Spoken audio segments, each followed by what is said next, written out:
உங்களே சில பேர் பழி வாங்கினதுக்காண்டி அவங்களே நீங்கள் பழி வாங்கணும்னு நினைக்காதீங்க. காலம் நிச்சயமா அதுக்கு பதில் சொல்லும். கர்மா வில் டேக் அப்படின்னு சொல்லுவாங்க. கர்மா நிச்சயமா உங்களை சுற்றி வரும். நல்லது செஞ்சோம்னா அந்த கர்மா நம்ம நல்லது செய்யும். கெடுதல் பண்ணியிருந்தா அது நடக்கும். அதுக்காண்டி நீங்கள் டைம் வேஸ்டி பண்ணாதீங்க. அது தானா அது பார்த்துக்கும். அந்த யூனிவர்சல் பார்த்துக்கும். அதுக்கு தவிர நீங்கள் பண்ண வேண்டிய வேலையை உங்கள் வாழ்க்கையை நீங்கள் பாருங்க.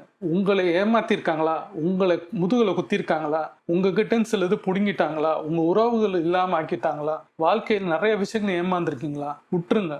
நீங்க உங்க வாழ்க்கையை பாருங்க. இன்னிலேருந்து நல்ல மனிதர்கள் உங்க கூடயே இருப்பாங்க, நல்லவர்கள் உங்களை சுத்தி இருப்பாங்கன்னு நினைச்சீங்கன்னா அந்த அவங்களுக்கான டைம் வேஸ்ட் பண்ணி அவங்கள பழி வாங்கணும், அவங்கள ஏமாத்தணும், அவங்கள எப்படியாவது அழிக்கணும் நீங்க நினைக்கிறதோட நீங்க வாழ்க்கையில முன்னேறணும், நீங்க வாழ்க்கையில ஜெயிக்கணும், நீங்க லைஃப்ல அடுத்த லெவலுக்கு போகணும், நீங்க படிச்சு லைஃப்ல வரணும், நீங்க நல்ல வேலைக்கு போகணும், சம்பாதிக்கணும், வீடு வாங்கணும், கார் வாங்கணும் அப்படின்னு நீங்க நினைச்சு நீங்க முன்னேறினீங்கன்னா அது வழியான பார்த்து உங்களுக்கு காமிக்கும். அந்த கர்மா நல்ல விதமா உங்களுக்கு காமிக்கும். உங்களை ஏமாத்தின அந்த கர்மா தானா பார்த்துக்கும். அந்த யூனிவர்சல் என்ன செய்யணுமோ செய்யும். லக்கியா இருந்தீங்கன்னா அதை நீங்க பார்க்கலாம். அதை பார்க்கும்போது இனி யாரும் இது மாதிரி செய்யக்கூடாதுன்னு நினைச்சிட்டு நம்ம போயிடலாம். நம்மளும் யாருக்கும் அதே மாதிரி செய்ய வேண்டாம். ஏன்னா என்னவா அவன் நினைச்சானோ, நம்ம அழியணும்னு நினைச்சானோ அவன் அழிவான். நம்ம நல்லா இருக்கணும், அவங்களும் நல்லா இருக்கணும் நம்ம நினைச்சோம்னா நம்மளும் நல்லா இருக்கும். யோசிச்சு பாருங்க. கர்மா விடாது. லைஃப் நீங்க நினைக்கிற மாதிரி கிடையாது. நிச்சயமா இன்னைக்கு பாக்குறோம் 10 வருஷமா நல்லா இருக்கான், 15 வருஷமா நல்லா இருக்கான், நான் வாழ்க்கையில கஷ்டப்பட்டிருக்கேன் நினைச்சிட்டே இருக்காதீங்க. நீங்க நான் நல்லா இருக்கேன் லைஃப்ல, அவன் எப்படி போனான்னு அவனை யோசிச்சிங்கன்னா அவன் மூளை உங்ககிட்ட வரும். நீங்க உங்களை யோசிச்சிங்கன்னா உங்க